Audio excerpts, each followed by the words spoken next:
দেবদত্ত বাবুর গল্পগুলো শেষমেশ দুঃখের বাঁক নিল। তবু সে গল্পের মধ্যে তো আগাগোড়া জীবনেরই রসদ ছিল। এক জীবনে এত কিছু কেই বা করতে পারে? রূপকথা সমস্ত শোনা পর্যন্ত এক অপূর্ব শিহরণে আবিষ্ট হয়েছিল। এমন মানুষের সঙ্গেও কেউ ত্যাগ করতে পারে? কিসের এমন বিষয় ভাবনা?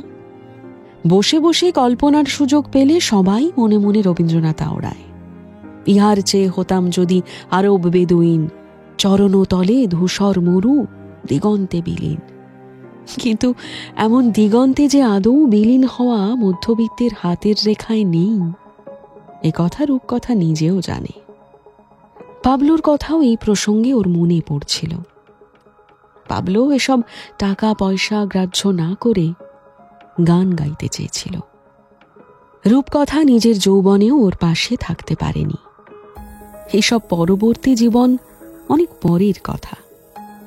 কিন্তু আজ পাবলোর গানের ক্ষেত্রে সে কথাই মনে হচ্ছিল। গান একটা শিল্প, জীবনের একটা অংশ মাত্র, জীবন তো নয়। গান না গেয়েও কত মানুষ বেঁচে থাকে, কতজন আছে তো বহাল তবিয়তে। অথচ খোঁজ নিলে দেখা যাবে তারা জীবনে গানের চৌহদ্দিটুকু মারায়নি। কিন্তু দেবদত্তবাবুর ব্যাপার আলাদা। তাই রূপকথা দেবদত্তবাবুর অধ্যায়টুকু আলাদা চোখেই দেখল। নীতি নৃত্যেতে থেকে গেল রূপকথা। মধ্যেখানে অনেকগুলো মাস বয়ে গেল। এই থেকে যাওয়াটা এক প্রকার দেবদত্তবাবুর জন্যই। দেবদত্তবাবু, রূপকথার দেবদত্তদা, এখানে আসার পর ওর সাথে প্রথমে একটু গল্প করে, তারপর কাজ শেষে একটা লম্বা আড্ডা। প্রায়শই এদিক ওদিক বেরিয়ে যায় ওরা দুজন। বয়সের মধ্যে বেশ অনেক বছরের ফাঁক, কম করে 7-8 বছর তো হবেই, এর বেশিও হতে পারে। কিন্তু তাও কেমন যেন বন্ধু হয়ে গেছে দুজন। রূপকথার নিজের যতখানি গল্প ছিল তা তো আগেই বলা হয়ে গেছে, কিন্তু দেবদত্তদার গল্প কিছুতেই ফুরোয় না। একসঙ্গে কতগুলো জীবন যে বেঁচেছে লোকটা, কে জানে। দেবদত্তদার স্কুলের গল্পগুলো কিরকম অদ্ভুত। ওদের স্কুলে মনিটর ব্যাপারটা খুবই গুরুত্বপূর্ণ ছিল। মনিটরদের দায়িত্ব থাকতো গোটা ক্লাস সামলানোর। এক একজন মনিটর তো নিজেকে ক্লাসের রাজা বাদশা মনে করত। ক্লাসের অন্য ছাত্ররা একেবারেই সাধারণ প্রজা। যেমন জনদরদি রাজা আসতো, তেমন অত্যাচারী রাজাও আসতো। তবে এই সবটাই হতো ভোটের মাধ্যমে। অ্যানুয়াল পরীক্ষার পরে যখন স্কুল খুলতো, প্রথমেই একটা ভোট হয়ে যেত। সেই ভোটে যে জিততো সেই মনিটর হতো। ক্লাস 6-এ দেবদত্তকে কতজনই বা চেনে, তাই ভোটে দাঁড়িয়েও খুব একটা সুফল করতে পারেনি। 60খানা ভোটের মধ্যে মাত্র 2টো ভোট পেয়েছিল, তার মধ্যে আবার একটা নিজেরই। অন্য ভোট কে দিয়েছিল জানতে পারেনি কখনো। জানতে পারলে তার প্রতি সারা জীবন কৃতজ্ঞ থাকত। যাই হোক, সেবার 17খানা ভোট পেয়ে মৃন্ময় সরকার মনিটর হয়েছিল। সে একেবারে স্বেচ্ছাচারী মনিটর, কাউকে এতটুকু ছাড় দেয় না। পান থেকে চুন খসলেই স্যারের কাছে গিয়ে নালিশ করত। ক্লাসের বাকি ছাত্ররা তো তটস্থ হয়ে গেছিল। ঘন ঘন লোকজনের গার্জন কল হচ্ছে, স্যার এসে বেত ভাঙছে পিঠে। এমন সময় যা হওয়ার তাই হলো, গণবিদ্রোহ। আর সেই গণবিদ্রোহের নেতৃত্ব দিয়েছিল দেবদত্ত কোলে। জনে জনে গিয়ে বুঝিয়েছিল কেন এই মৃন্ময় সরকারকে সরকার থেকে উচ্ছেদ করতে হবে। সে একেবারে রীতিমতো ইলেকশনের আগের পরিস্থিতি। তারপর এই স্বৈরাচার নিয়ে একসঙ্গে চিঠি দেওয়া হয়েছিল। স্যারেরা পুনর্নির্বাচনে রাজিও হয়ে গেছিল। আর সেই নির্বাচনে 60খানা ভোটের মধ্যে দেবদত্ত পেয়েছিল 53টা ভোট।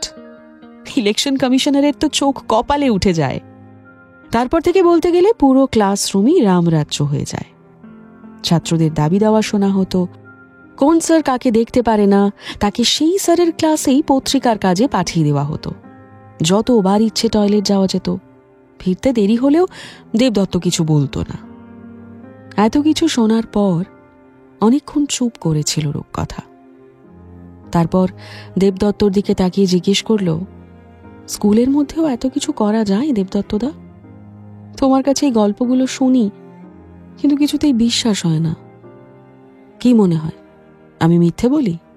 না না, তা নয়, কিন্তু বড্ড অন্যরকম। চারপাশে অনেককে দেখেছি, অনেকের দিকে তাকিয়েছি, অনেকের থেকে মুখ ঘুরিয়েও নিয়েছি। তুমি এদের কারোর মতো নও। তাহলে আমি কেমন? তোমার দিকে তাকাতে হয় না, তাও তোমার উপস্থিতি অনুভব করা যায়। কাব্য করা কবে থেকে শুরু করলে? হ্যাঁ, কাব্য নয়, মাইরি বলছে দেবদত্তদা। বেশ, বলছো যখন মানলুম। টুকটাক দরকারেও মাঝে মধ্যে দেবদত্তকে ফোন করে রূপকথা। ফিল্ডে কোথাও সমস্যা হলে প্রথমেই দেবদত্তর নামটাই মনে পড়ে। দেবদত্তদা, মেঘনার বিয়ে দিয়ে দেবে বলছে। বয়স কত? 17 সবে। দিতে দাও। মা, আটকাবে না? বোঝার চেষ্টা করো রূপকথা, একদিনে আগাগোড়া বদলানো যায় না। যারা সে চেষ্টা করে তারা মূর্খ। তারা শেষ পর্যন্ত একটা ঝামেলা পাকিয়ে বসে থাকে।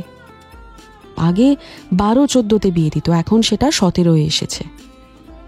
আস্তে আস্তে আরো বাড়বে। বারণ করলে কেউ শোনে না রূপকথা। তবে আমি কি করব? বিয়েটায় থাকো, আনন্দ করো, ওদের সাথে মেশো। পারলে মেঘনার জন্য একটা উপহার কিনে নিও। নীতি নৃত্যতে এসে বেল জমা করো। ঠিক আছে, রাখছি। এই শোনো না, অফিসে আছো তুমি? আছি, কিন্তু বেরোবো ভাবছিলাম। তুমি আসবে নাকি? হ্যাঁ, যাবো ভাবছিলাম। ঠিক আছে, এসো, আমি আছি। এরপর রূপকথা অফিসে যায়। সেখানে আবার এই নিয়ে কথা ওঠে। দেবদত্ত তার অভিজ্ঞতা থেকে আরও এক গল্প বলতে শুরু করে। কোন এক গ্রামে এমন বিয়ে আটকাতে গিয়ে কি ভীষণ বিপদে পড়তে হয়েছিল। এসব ব্যাপারে সচেতনতা একদিনে আসে না। দেবদত্ত বলে চলে, দেখো, তুমি যেটাকে ভালো থাকা ভাবো, ও সেটাকে ভালো থাকা হিসেবে মেনে নেবে কেন? এটা তুমি আমাকে বোঝাও। তোমাকে আজকে যদি আমি একটা অন্যরকম জীবন সাজেস্ট করে থাকি আর বলি যে এইভাবে থাকো, ভালো থাকবে, তুমি তা শুনবে? নিজেকে ওদের জায়গায় বসিয়ে ভাবো। রূপকথা নিজের খামতিটুকু বুঝতে পারে, ঠিক কোথায় ওকে আরেকটু ভাবতে হবে। দেবদত্তর দিকে তাকিয়ে বলে, তুমি গাইড না করলে এসব জায়গায় কবেই মারধর খেয়ে বাড়ি ফিরতাম। দেবদত্ত মুখের কোণে হাসি রেখে বলে, তুমি কি আর মার খেয়ে বাড়ি ফেরার মেয়ে? তুমি হচ্ছ ছুপা রুস্তম। তোমায় মাপে কার সাধ্যি? রূপকথা এসব শুনে লজ্জা পায়, লাল হয়ে যায় ওর মুখ। মাঝে মধ্যে ভাবে, ও কি আবার কোনো আস্তানা খুঁজে পাচ্ছে?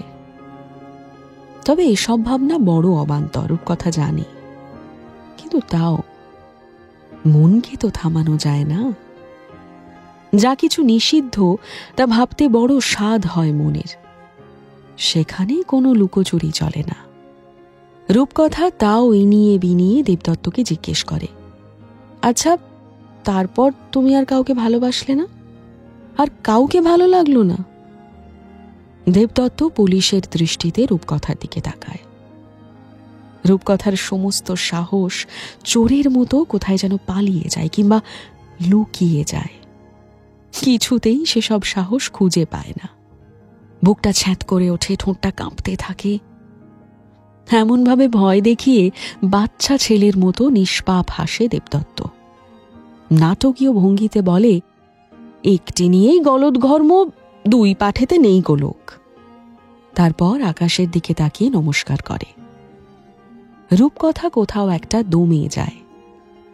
আশকারা পেলে ও কি করত নিজেও জানে না। কিন্তু দেবদত্ত যত নিজেকে গুটিয়ে রাখতে চায়, রূপকথা খানিকক্ষণ বাদে বাদে যেন ওই দিকেই ধেয়ে যায়। মানুষটা পায় না, তার জন্য যেন মাথা ঠুকে মরে যায়। রূপকথারও অমন দশা হচ্ছিল মনে মনে। আবার মাঝে মধ্যে নিজের কাছে নিজেই ভীষণ লজ্জিত হয়ে পড়ছিল। এ কথা কোনোভাবে যদি দেবদত্তদা জানতে পারে, আর কোনোদিন ঠিকভাবে হয়তো কথাই বলবে না। একেই দেবদত্তদার জীবনে ঝঞ্ঝাটের শেষ নেই। চেনা কক্ষপথের বাইরে বাঁচতে গিয়ে হাজার উটকো গ্রহ তারার ছেঁকা খেয়েছে, এখন তাও একটু থিতু হয়েছে। রূপকথা কৃতজ্ঞতা বশতই ওর জীবনে নতুন আপদ হয়ে আসতে চায় না। কিন্তু রূপকথার চাওয়া না চাওয়ায় কি জগৎ সংসারের কিছু যায় আসে? যে ভয় পাচ্ছিল, কদিন পরে ঠিক তাই হলো।